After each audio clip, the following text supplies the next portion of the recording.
안녕하세요. 저는 올해 26살이 된 여자입니다. 아직 어리다면 어릴 수 있는 나이지만 저에게는 너무나 예쁜 5살 된 아들이 있답니다. 제 목숨과도 바꾸지 않을 만큼 소중한 존재지요.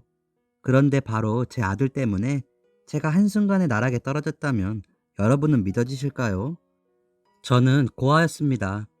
저를 20살 때까지 키워주신 고아원 원장님 말씀으로는 12월에 어느 추운 겨울 제가 고아원 대문 앞에 놓여 있었다 하더군요. 그날은 유독 추웠다고 합니다. 그런데 저는 그저 얇은 포대기에 감싸여 이름을 적은 쪽지 하나 없이 그렇게 버려졌다고 합니다. 너무 아기였을 때라 부모님에게 버림받는 순간이 기억에 없는 것이 오히려 다행인 걸까? 어렸을 때는 그런 생각을 했었습니다. 초등학생 때 갑작스럽게 비가 내리는 날이면 다른 친구들은 엄마가 데리러 오는데 저는 그 비를 다 맞고 고아원으로 돌아와야 했을 때 또래 친구들에게 고아래요, 고아래요, 얼레리 꼴레리 놀림을 받았을 때 참 견디기 힘들 만큼 부모님이 보고 싶었습니다. 우습지요.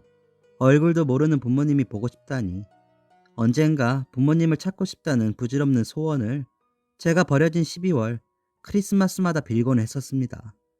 지금은 제 가정을 이루어 얼굴조차 모르는 부모님을 그렇게 자주 생각하진 않지만 어른이 된 지금도 제 손발은 유달리 찹니다. 12월이면 유난히 더 그런 것 같기도 하고요. 그래서 그랬을까요? 저는 유난히 찬 제 손을 따뜻하게 잡아준 남자를 만나 사랑에 빠지게 되었습니다. 저는 고등학교를 졸업한 뒤 얼마 지나지 않아서 고아원을 나와 독립을 해야 했습니다. 원래도 제게는 보호자 따위 없었지만 그래도 그 작은 울타리마저 사라지고 나자 살 길이 막막하더군요. 나라에서 주는 보조금으로는 작은 옥탑방을 얻는 것이 고작이었습니다. 그러고 나자 당장의 생활비가 필요했습니다.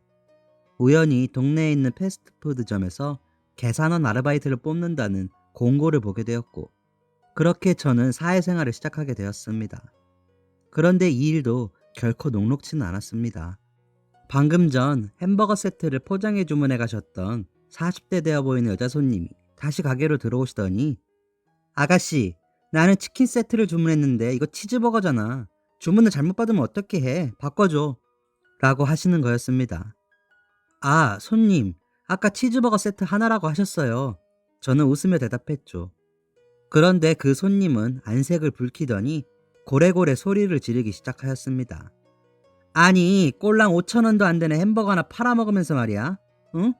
주문도 제대로 못 받아놓고 누구한테 잘못을 덮어씌우고 있어? 야, 너 내가 햄버거나 시켜 먹는다고 만만해 보이니? 어? 이게 겨우 아르바이트 주제에 누구를 가르치려 들어? 내가 누군지 알아?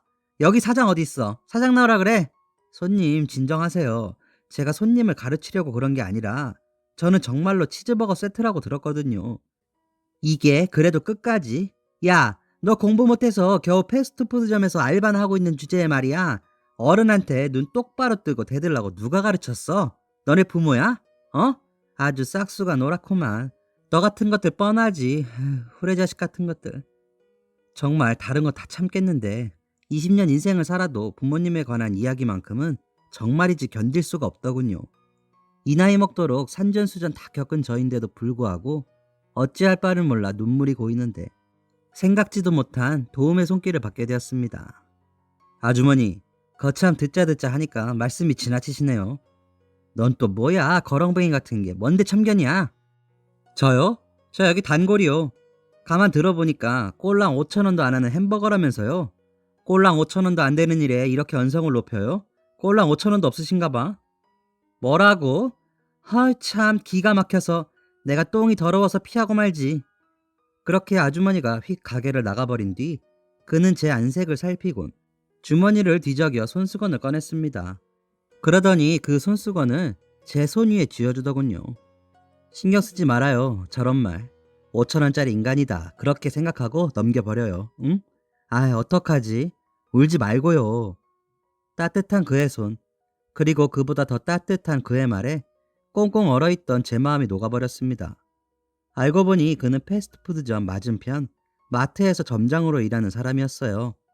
그래서 점심때마다 간단하게 끼니를 때우려 우리 가게에 자주 왔었고 늘 밝게 웃는 저를 눈여겨보았다고 했습니다. 그렇게 말하며 쑥스러운지 뒷목을 긁적이는 그가 참 귀여워 보였습니다. 그렇게 생애 처음으로 저는 너무나 따뜻한 12월을 보냈습니다. 그와 함께 있으면 발 편히 뻗을 수조차 없는 제 옥탑방도 어쩐지 아늑하게 느껴졌으니까요. 언제까지고 이렇게 둘이 지내면 더 바랄 게 없겠다. 그런 생각을 했었습니다. 그렇게 이 행복이 영원하리라 순진하게도 그렇게 믿었습니다. 맞고쌤 추위에 끝나던 계절이었어요. 출근을 하면 늘상 맞는 감자를 튀기는 기름 냄새가 어느 날부터 역하게 느껴지기 시작하더군요. 아침에 출근 준비를 하며 양치를 할 때도 이상하게 구역질이 났어요. 이상하다, 이상하다. 그때까지만 해도 저는 그렇게만 생각했었습니다. 그런데 기간이 한참 지났는데도 월경을 하지 않았어요. 설마. 떨리는 마음으로 약국에 가서 임신 테스트기를 사서 검사해보니 너무나 선명히 빨간 줄 두 줄이 보이더군요. 믿기지가 않아서 한 번 더 해보았지만 결과는 같았어요. 어떻게 하지? 눈앞이 캄캄해졌습니다. 그러면서도 마음 한편으로는 저는 이 아기를 포기할 수 없었어요. 이 아기는 세상에 하나밖에 없는 내 가족이었으니까요. 전 혼자라도 아기를 낳을 생각이었습니다. 이미 제 손에 있는 선택지에는 답이 하나밖에 없었습니다. 저는 그런 각오로 남자친구에게 말을 꺼냈어요. 오빠, 놀라지 말고 들어. 나 아기가 생겼어. 다행히 남자친구, 아니 지금의 제 남편은 조금 놀라긴 했지만 기뻐하며 저를 꼭 껴안아 주었습니다. 우리는 함께 미래를 약속했죠. 그리고 마침내 그 사람의 부모님께 처음으로 인사를 가게 된 날이었어요. 안녕하세요, 어머님, 아버님. 저 준우 씨 여자친구 김희영이라고 합니다. 처음 뵙겠습니다. 아버님께서는 웃으며 저를 반겨주셨어요. 그래, 잘 왔어요. 어디 오면서 불편한 데는 없었고? 네. 이거 오면서 멜론을 조금 사왔어요. 멜론 좋아하실지 모르겠네요. 아이고, 그럼 없어서 못 먹지. 빈손으로 와도 되는데 무겁게 뭘 이런 걸 사왔어요. 고마워요. 잘 먹을게요. 여보, 당신도 인사해야지. 그런데 어머님께서는 제가 마음에 들지 않는 눈치셨습니다. 나원 기가 막혀서 정말. 예? 첫인사 때 누가 멜론 같은 걸 사오니? 아니 하다못해 한우라도 사왔었어야지. 꼭 이렇게 부모 없는 티가 난다니까. 엄마! 여보! 아이 그래 그래 알았어. 뭔 말을 못하게 해. 형수 너무 신경 쓰지 마세요. 우리 엄마가 원래 말을 믿게 하세요. 진심은 아니니까 담아두지 마요. 네? 괜찮아요 어머님. 마음에 안 차시겠지만 저 예쁘게 봐주세요. 제가 잘하겠습니다. 처음 뵙는 남자친구의 부모님께 예쁘게 보이고 싶었고 어머님의 날선 반응에 서운한 게 사실이었지만 그래도 저는 애써 웃어 보였어요. 세상에 태어나 언제나 혼자였던 제게 가족이 생기던 순간이니까요. 제가 마음에 차지 않으시는 것도 충분히 이해가 됐고 그럴수록 내가 더 잘하자. 노력하면 언젠가 반드시 알아주실 거다. 그렇게 생각했습니다. 그러나 그것은 저만의 착각이었습니다. 남편은 저를 배려해서 하객이 반뿐인 결혼식은 하고 싶지 않다며 가족끼리 조촐하게 결혼식을 하기를 원했습니다.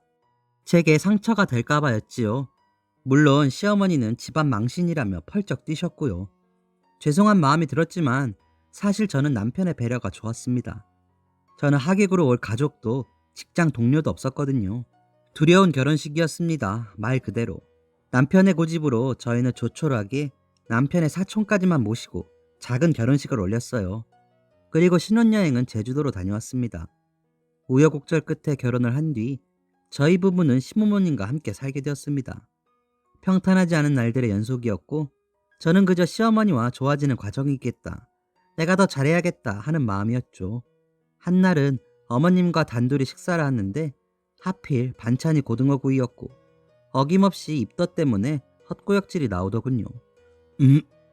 얘 너는 밥상머리 앞에서 아유 참 임신한 게 유세니? 응? 벼슬이야? 창피한 줄도 모르고. 죄송해요. 죄송해요. 어머님, 저 이만 일어나는 게 좋을 것 같아요. 어른이 아직 식사하고 계신데 어딜 먼저 자리에서 일어나? 보자 보자 하니까 너 정말 가르칠 게 한두 가지가 아니구나. 이래서 밥상머리 교육이 중요하다는 건데. 하는 수 없이 저는 입덧을 참아가며 어머님께서 식사를 마치실 때까지 자리를 지켜야 했습니다. 또 한 번은 제가 신혼여행 때 입었던 실크 드레스를 세탁기에 돌려서 못 쓰게 만드신 적도 있었어요. 어머, 이거 실크였니? 아니, 나는 네 옷 빨아주려고 그랬던 건데. 미안하게 됐다, 얘. 아니에요, 어머님. 저 이제 배 많이 나와서 어차피 입지도 못하는걸요. 신경 쓰지 마세요. 예, 네가 그렇게 말하면 내가 나쁜 사람인 것 같잖니. 사람이 실수였다는데도 참. 이래서 없이 자란 것들은 안 돼요. 아휴. 어머님의 구박은 밑도 끝도 없는 것들이 대부분이었어요. 그래도 저는 좋았습니다. 저를 더없이 아껴주는 남편, 생전 처음 아빠의 정을 느끼게 해주시는 시아버님, 친동생처럼 귀여운 시동생까지 생겼으니 말이에요. 그래, 겨우 이 정도의 힘들어하면 안 되지. 지금까지 더한 서러움도 많이 겪었는걸. 어머님께도 시간이 조금 필요한 걸 거야. 저는 나쁜 기억들은 애써 털어내려 노력했습니다. 그렇게 시간이 흘러 마침내 제 보물 라온이가 태어났습니다. 세상의 기쁨과 행복만 가득 느끼라고 남편이 지은 이름이었어요. 라온아, 아이고 이놈 보게. 내가 자기 할애비인 줄 아는 모양이다. 응? 까꿍? 아우와 귀여워. 이렇게 귀여운 애기가 어떻게 형 애기냐? 형 안 닮아서 다행이다. 형은 이게 다 형수님 덕인 줄 알아. 그럼 이게 다 우리 희영이 덕이지. 어이구 이쁜 내 새끼. 라온아 아빠야. 아빠 아빠. 옳지 아빠 해봐. 어디 애가 희영이를 닮기는 뭘 닮아. 딱 봐도 지 애비 판박이구만. 승우 너 어디 가서 쓸데없는 소리 하지 말어. 어머님은 손자가 저를 닮았다는 말조차 탐탁치 않아 하셨어요. 이날 이후에도 아기를 보러 오신 친척분들 중 누구라도 라온이가 절 닮았다는 말씀을 하시면 대번에 역정을 내시며 부정하시곤 하셨습니다. 아이고 준호 아들이 아주 엄마를 꼭 닮았네. 너 엄마 닮아서 아주 예쁘구나. 고모는 참 얘가 어딜 봐서 지 엄마를 닮았어요. 지 엄마 닮으면 안 되지. 저 얼굴에 어디 복이 붙어 있다고 큰일 날 소리. 어이구 이 사람 참 무슨 말을 그렇게 해 사람 듣는데. 아니 내가 무슨 없는 말 했나? 얘 너 기분 나쁘냐? 하 아니에요 어머님. 저도 라온이가 준우씨 닮은 게 좋아요. 암? 너 행여라도 네 팔자 안 닮게 라온이 옆에 너무 붙어있지 말거라. 가족들이 출근하고 나면 어머님께서는 더 모진 말로 제 가슴을 후벼 파시곤 했습니다. 그래도 라온이가 방긋하고 한 번만 웃어줘도 저는 금방 잊어버리고 행복을 만끽했어요. 준우 아빠가 없었으면 이런 행복은 상상조차 할 수 없는 일이겠지. 그렇게 생각하면 준우 씨를 낳아주신 어머님은 제게 마냥 고마우신 분이었습니다. 그러던 어느 날 아직 퇴근할 시간이 아닌데 남편이 축 처진 어깨를 하고 집으로 돌아왔습니다. 어머 여보 이 시간에 어쩐 일이에요? 여보 잠깐 앉아봐. 어머니도 같이 들으세요. 남편은 한참을 머뭇거리더니 자신이 일하던 마트에서 해고되었다는 말을 꺼내놓았습니다. 남편의 마트 바로 옆에 대기업 대형마트가 들어섰기 때문에 경영이 악화되었다는 이유였어요. 자기 잘못도 아닌데 의기소침해하는 남편을 보고 저는 가슴이 너무 아팠습니다. 저는 남편을 다독거리며 여보 괜찮아. 우리 아직 젊은데 나도 벌면 되고 응? 기죽지 마요. 그렇게 애써 웃어 보였습니다. 사실은 당장 아기 분유값이며 기저귀 값이 걱정되긴 했지만 그래도 이 사람과 함께라면 저는 무슨 일이든 할 수 있었습니다. 그렇게 저는 제가 할 수 있는 일을 찾기 시작했어요. 그러나 아기 엄마이면서 고졸인 제가 할 수 있는 일이 마땅치는 않더군요. 그래도 포기하지 않고 일자리를 열심히 찾아본 끝에 저는 유제품을 배달하고 판매하는 일을 시작하게 되었습니다. 새벽부터 나가서 정기 배송을 받는 집집마다 유제품을 돌리고 오후에는 유제품 판매카를 타고 길에 서서 지나가는 사람들에게 제품을 판매했죠. 거의 하루 종일을 여름에는 땡볕에서 겨울에는 얼음장에서 일하느라 너무 힘들었지만 내 가족을 위해 저는 꿋꿋하게 참았습니다. 자연히 라온이는 어머님께서 맡아서 키워주시게 되셨죠. 그렇게 3년이라는 시간이 지나고 어느덧 라온이는 4살이 되었습니다. 그날은 일주일에 한 번밖에 없는 저의 휴일이었는데 저는 쉬는 날만이라도 아이와 온전히 함께 있어주고 싶어서 아이가 제일 좋아하는 장난감을 꺼내서 함께 가지고 놀아주고 있었습니다. 그런데 장난감 로봇의 팔이 갑자기 뚝 하고 분리되어 버렸습니다. 아들이 태어났을 때부터 가지고 놀던 장난감이니 망가질 때도 되었지 하고 버리려는데 아들이 이런 말을 하더군요. 잉, 망가져버렸다. 엄마, 이 로봇은 불량품이야? 불량품인 거지? 저는 별 생각 없이 장난감을 쓰레기통에 버리면서 아니야, 그냥 장난감이 오래되어서 그래. 올해 우리 라온이가 4살이니까 장난감도 벌써 4살이나 된 거거든. 그래서 그런 거야. 원래 물건을 오래 쓰다 보면 망가지기도 하고 고장나기도 하는 거야. 라고 답해 주었습니다. 지금 생각해보면 아직 유치원도 다니지 않는 4살짜리 아이가 불량품이라는 말을 어디서 배웠을까 생각해봤어야 했는데 그때는 그저 그러려니 하고 넘어갔어요.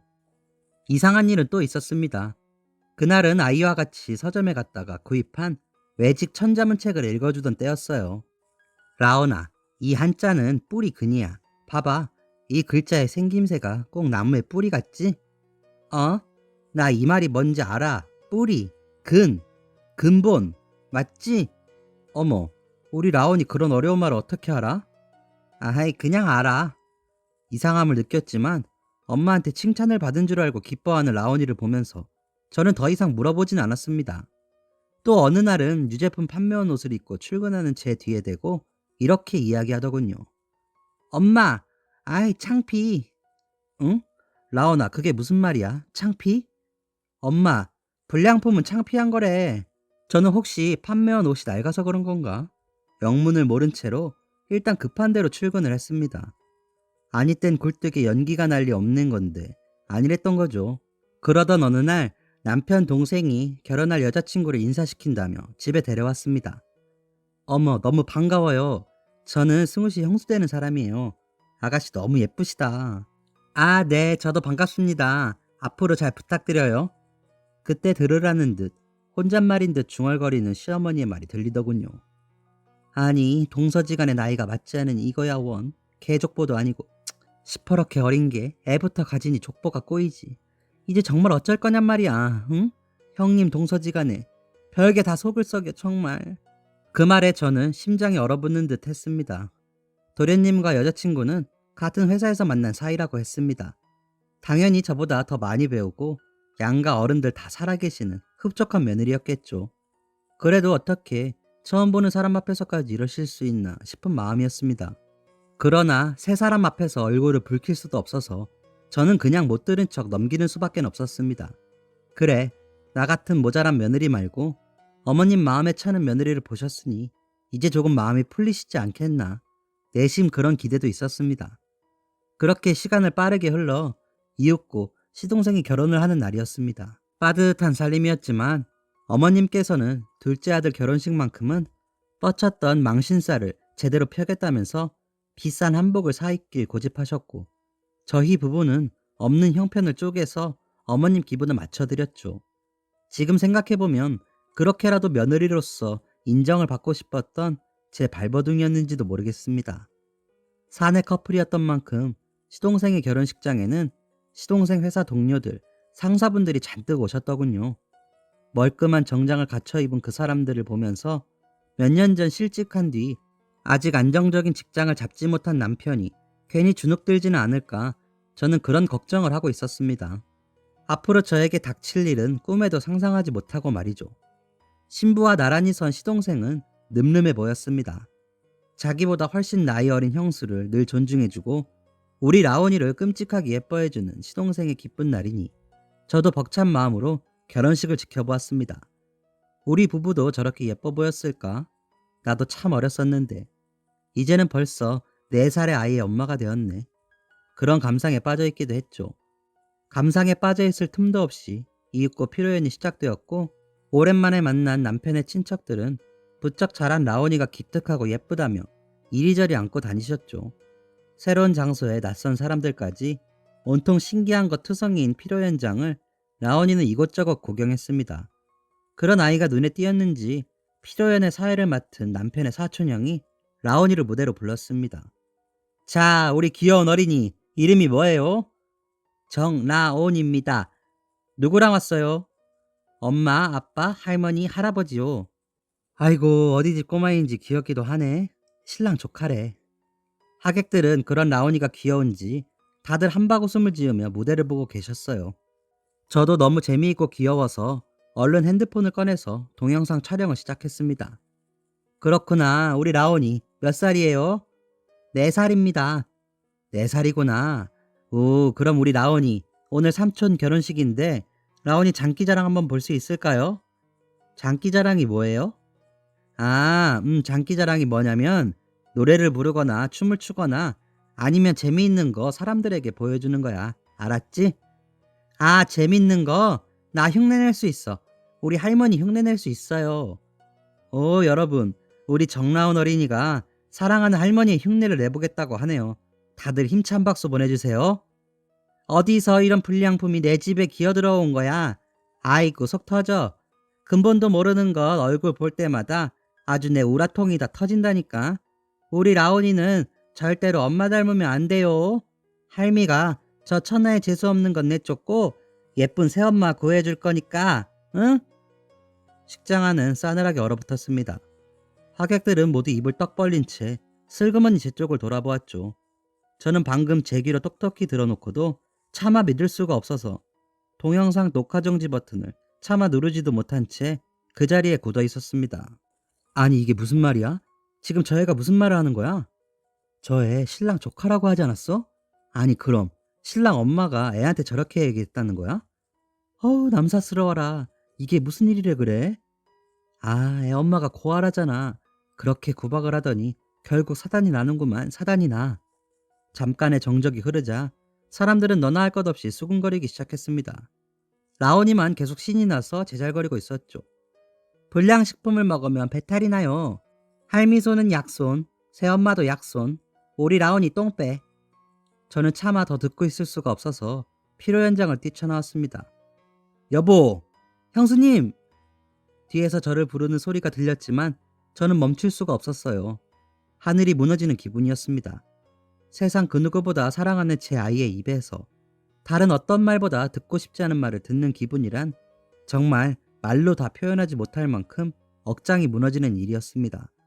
뛰쳐나오는 제 뒤로 이게 도대체 무슨 대먹지 못한 경우입니까? 이 결혼은 무효예요, 무효! 하는 남자의 목소리가 들렸습니다. 나중에 남편에게 들으니 동서의 아버지, 사돈 어른께서 이런 되먹지 못한 집안에 딸 못 준다고 노발대발하시며 자리를 피하신 것이라 하더군요. 그런 사돈 어른을 필두로 동선의 가족들은 줄줄이 필요 현장을 빠져나갔다고 해요. 시동생은 당연히 울고불고 난리가 났고 그렇게 결혼식은 난장판이 된 채로 끝이 났습니다. 사돈 어른께서는 동서를 막무가내로 데리고 집으로 가버리시자 원래는 달콤한 허니문을 떠났어야 할 시동생은 집으로 돌아와 한바탕 난리를 쳤습니다. 저는 제 방에 틀어박혀 자세한 상황을 보진 못했지만 워낙 고함 소리가 커서 문을 닫고 있어도 무슨 말을 하는지 다 들리더군요. 도대체 엄마는 라온이한테 무슨 말을 한 거야? 아니, 내가 없는 말 뭐 지어내서 했니? 나는 그냥 있는 사실을 얘기한 것뿐이야. 아니, 그리고 내가 거기서 애가 그런 말을 할지 상상이나 했겠니? 나도 당황스럽다 얘. 어머니, 지금 그게 할 소리예요? 지금 승우 결혼이 다 엎어지게 생겼는데 애 엄마는 또 어떡해요? 아유, 시끄러워. 나도 머리 아파 죽겠으니까 그만해 둘 다. 엄마, 똑똑히 들어요. 나 이 결혼 깨지면 엄마 얼굴 다신 안 봐. 알았어요? 시동생은 그 말을 끝으로 집 밖으로 나간 건지 현관문이 쾅 닫히는 소리가 들렸습니다. 그렇게 숨막히는 며칠이 흘렀습니다. 저는 반쯤 정신이 나가서 방 안에만 틀어박혀 있었죠. 일이 이 지경이 됐는데도 어머님의 핍박은 멈추지 않더군요. 아니, 고아인 게 자랑이야? 몇 날 며칠을 저렇게 퍼질러 누워서 애초에 너만 아니었으면 일이 이 지경이 안 되는 거잖아. 네가 원인인데 뭐가 잘났다고. 당신 그만 못해요? 내가 뭘 그만해요? 지금 저거 시위하는 거야. 어디 시부모 모시고 사는 며느리가 며칠째 코빼기도 안 보이고 말이야. 이래서 근본 없는 것들은 받아주면 안 되는 건데. 당신 정말 반성이라고는 눈꽃만큼도 없는 거요? 반성? 피부치 하나 없는 걸 몸뚱이 하나 덜렁 가져온 주제에 떠받들고 살란 말이에요? 무슨 반성을 해 내가. 이 사람이 그래도 어휴. 날이 갈수록 어머님과 아버님의 다툼도 커져만 갔습니다. 아버님께서는 시금을 전폐한 시동생을 보다 못해 사돈댁에 연락을 하셨죠. 사돈댁에서는 상종 못할 시어머니가 있는 자리에 딸을 보낼 수는 없다면서 아이들을 이대로 갈라서게 하든지 아니면 시어머니와 이혼을 하든지 양당 간에 결단을 내리라고 통보했다고 합니다. 그리고 시어머니와 더 이상 한 지붕 아래 살 수 없는 것은 저 역시 마찬가지였습니다. 저는 이러다가는 정말 죽을 것만 같아서 남편에게 간단히 짐을 싸서 나가겠다고 이야기했습니다. 남편은 눈물을 흘리며 미안하다고, 나는 너 없이는 안 된다고, 나갈 거라면 함께 나가자고 이야기했습니다. 그렇게 저와 남편, 라온이까지 우리 세 식구는 분가르에서 지내고 있습니다. 물론 그 과정이 쉽진 않았습니다. 이삿짐이 나가는 날 시어머니는 제 짐들을 깨부수며 악다구니를 쓰고 있었습니다. 이 재수없는 계집애, 내가 너 처음 보는 날부터 이사단이 날 줄 진즉부터 알고 있었다. 네 얼굴에 재수없음이라고 써있거든. 응? 결국 이사단을 내지 네가. 오순도순 잘 살고 있던 우리 가족, 니년 하나 때문에 지금 이게 무슨 꼴이냔 말이야. 아이고, 하늘도 무심하시지. 내 귀한 아들 저 여우년이 깨어가네. 아유, 억울해서 이렇게 못 살아. 가려거든 몸뚱이만 나가거라 이년. 천지간에 부모 없이 불쌍하다 받아줬더니 은혜를 왼수로 갚는 년. 퇴! 몸뚱이만 나가거라. 다 내 아들이 벌어서 산 것 아니냐. 어머님 제발 그만하세요. 그놈의 재수없다는 소리. 귀에 딱지가 앉아서 피가 날 지경이라고요. 제가 도대체 뭘 그렇게 잘못했다고 이러시는 거예요 대체. 아이고 그래, 이제야 네 본색이 나오는구나. 난 진즉에 네가 이런 년인 줄 다 알고 있었지. 뭘 잘못했냐고? 그래, 말이 나왔으니까 말이지. 네가 잘한 건 무엇이냐? 번듯한 부모가 있기를 해. 대학 문턱을 밟았기를 해. 네가 뭐가 그리 대단하냔 말이야. 말 그대로 내 아들이 놀다가 버리면 그만이 불량품 아니냐? 어머니, 자꾸 이러시면 저도 더 이상 참지 않아요. 그동안 어머니께서 이 사람 힘들게 한 거 다 알면서도 이 사람이 자기는 괜찮다고 하기에 저도 참은 거예요. 이 사람이 제 아내이고 제 아이의 엄마예요. 제 얼굴에 침 뱉긴 걸 모르세요? 저희 얼굴 다신 볼 생각 마세요. 아이고 준우야, 준우야. 그렇게 저희는 어렵사리 분가를 했고 그 후로 시댁엔 발걸음을 하지도 않고 있습니다. 저희 부부는 부족한 살림이지만 함께 택배 알바를 하며 마음만은 편하게 지내고 있어요. 한편 시동생은 사정이 아주 딱하게 되었다고 해요. 이 커플이 사내 커플이었던 만큼 그날 피로연에서 있던 일들이 회사에 다 소문이 난 거죠. 저 사람이야? 그래, 아주 막장이 따로 없었다니까. 고래고래 소리 지르는 모습이 진짜 마귀할 맘이 따로 없었지. 세상에, 아니 아들 결혼식에서 그러고 싶나? 조심해, 끼리끼리라는 말 몰라. 그런 엄마 밑에서 자랐으니 저 사람 인성은 어떻겠어. 저거 봐, 그 사단이 났는데도 멀쩡한 얼굴로 출근하는 거. 나 같으면 쪽팔려서 진짜 그만뒀다. 아유, 나도 나중에 그런 시어머니 만날까봐 무섭다. 이렇게 회사에서는 막장 엄마를 두었다며 은근슬쩍 시동생을 따돌렸고 어딜 가든 수군거리는 소리에 결국 시동생은 직장을 옮길 수밖에 없었어요. 다행히 사돈댁에서는 서로 사랑하는 커플을 끝까지 갈라놓으실 수는 없었는지 시댁과 접촉하지 않는다는 조건으로 다시 결혼을 허락하셨고 그 후로 시동생은 우리 부부와는 왕래를 하지만 시어머님의 연락을 받지 않고 있다고 합니다. 자식들이 다 떠나고 나자 시아버님께서는 인생을 잘못 사셨다며 시어머님께 이혼을 하자고 하셨다고 해요. 물론 시어머님은 무슨 말도 안 되는 소리냐며 고아의 집 하나가 잘못 들어와서 집안을 풍비박살냈다고 난리를 치셨고요. 하지만 두 분은 결국 이혼을 하시게 되었고 가끔씩 시아버지를 만나서 라온이와 함께 시간을 보내곤 하지만 먹고 사는 게 빠듯해서 즐거운 시간을 자주 가지지는 못합니다. 하지만 여유가 생기는 대로 시아버지께는 효도할 생각입니다. 지금도 저는 어머님의 서리빨 어린 눈길과 고함 소리가 귓가에 맴도는 듯 합니다. 언젠가 이 상처가 낫긴 할까요? 제 우울한 사연 들어주셔서 감사합니다. 여러분은 모두 행복하시길 빌겠습니다. 안녕히 계세요. 지금까지 사연 들어주셔서 감사합니다. 사연이 재밌으셨다면 구독과 좋아요를 눌러주세요. 감사합니다. 안녕히 계세요.